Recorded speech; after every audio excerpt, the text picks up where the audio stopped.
जय मसीह मेरो भाइ बहिनीहरू, जसले मलाई चिन्दैन, मेरो नाम निकानर तमाङ हो अनि प्रभुको सेवकाई गरेको भनौँ भनेदेखि झन्डै 55 वर्ष भयो र धेरै वर्षको अनुभवमा धेरै कुराहरू सिकियो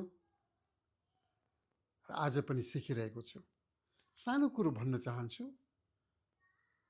बाइबलमा हामीहरूलाई धेरै कुरो सिकाएको छ सङ्गतिको बारेमा।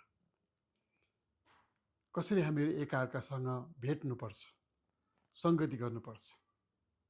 हिब्रूको पुस्तकमा यस प्रकार लेखेको छ, तर प्रभुको दिन नजिक आइरहेको तिमीहरूले देखेको हुनाले एउटाले अर्कोलाई झन् प्रोत्साहन देऊ। त्योभन्दा पहिले लेखेको रहेछ, कतिजनाको सङ्गतिमा नजाने बानी हुन्छ, तर हामी चाहिँ एकसाथ भेला हुन नछोडौँ। बडो सुन्दर वचन लाग्यो मलाई, किनकि यहाँ भने जस्तै नै सङ्गतिमा नआउने बानी हुन्छ। त्यो जमाना कुरा होइन, प्रभु यीशु मसीहको जमाना कुरा। विश्वास गर्ने व्यक्तिहरू तर सङ्गतिमा नआउनेहरू। म त्यतातिर जान्न चाहन्न, तर म तपाईँलाई जोड आज के दिन चाहन्छु भनेदेखि, यदि हामीहरू परमेश्वरका जनहरू हौँ भनेदेखि, परमेश्वरको प्रेम हामीले अनुभव गरेका छौँ भनेदेखि, हामीले पश्चाताप गरिकन आफ्नो जीवनलाई प्रभुमा चढाएका छौँ भनेदेखि सङ्गति नजाने त सवाल नै हुँदैन। हामीहरू त सङ्गति पो खोज्छौँ त। सङ्गति कहाँ छ, कुन प्रकारले सङ्गति गर्न सकिन्छ, हामी खोज्दछौँ। धेरै मानिसहरूले भन्लान् कि होइनन्, सङ्गति नगए पनि घरमा हामी सङ्गति गर्न सक्छौँ, किनकि बाइबल लेखेको छ, जहाँ 2 कि 3 जना मेरो नाउँमा भेला होला, म तिनीहरूको बिचमा उपस्थित हुनेछु। त्यो बाइबलको कुरालाई, त्यो वचनलाई, त्यो प्रतिज्ञालाई हामीहरू उल्टो प्रकारले नसोचौँ। अन्तमा एउटा कुरो के भन्न चाहन्छु भनेदेखि, हामीहरूको उत्तराखण्डमा अहिले जहाँ जहाँ पहिलेदेखिको स्थापित चर्चहरू छन्, त्यहाँ भेला हुनमा गाह्रो भएको छैन। सरकारले पनि कुनै बाधा दिँदैनन् अनि विभिन्न खालका सङ्गठनहरूले पनि कुनै प्रकारका बाधा दिँदैनन्, किनकि धेरै समयदेखि चलिआएका छन्। तर बेला बेलामा हामीहरू देख्छौँ, जहाँ सानो सङ्गति हुँदछ, नयाँ ठाउँमा सङ्गति हुँदछ, त्यति बेला हामीहरूलाई सङ्गति गर्न गाह्रो भएको छ।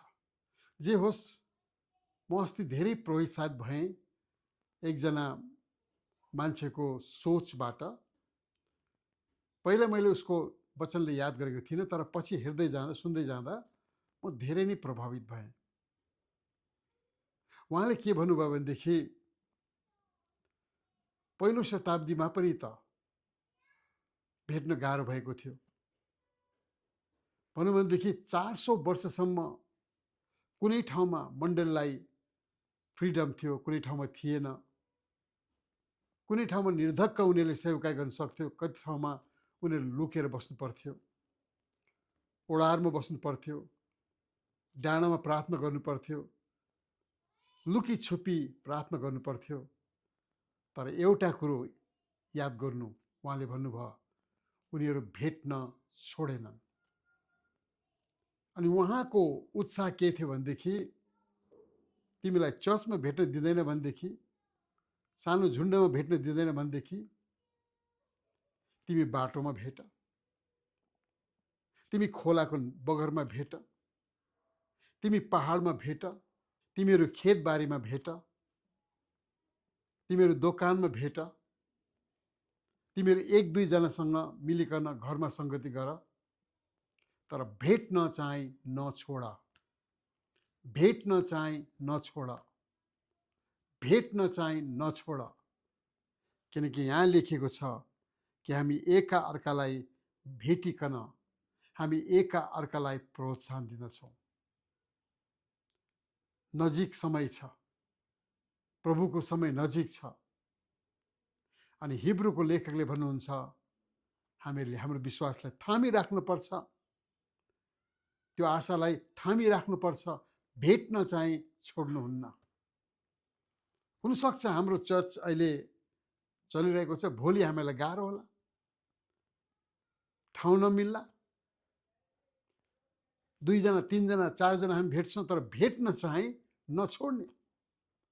कोरोनाको समयमा हामीहरू भेट्न सकेनौँ, जुममा भेट्यौँ, जसको जुम थियो, जसको जुम थिएन उनीहरू घर घरमा भेटे, तर भेट्न चाहिँ छोडेनौँ।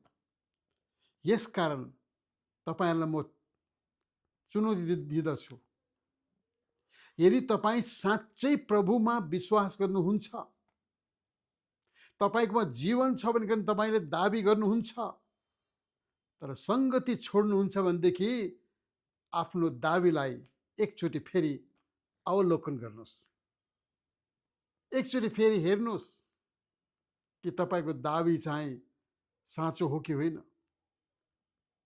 यदि तपाईँले सचमुच साँच्चै नै प्रभुलाई पाउनु भएको छ भने नि तपाईँ सङ्गतिको प्यासा हुनुहुन्छ। प्रभु तपाईँसँग रहन् र प्रभुले तपाईँलाई आशिष देऊन्। आमेन।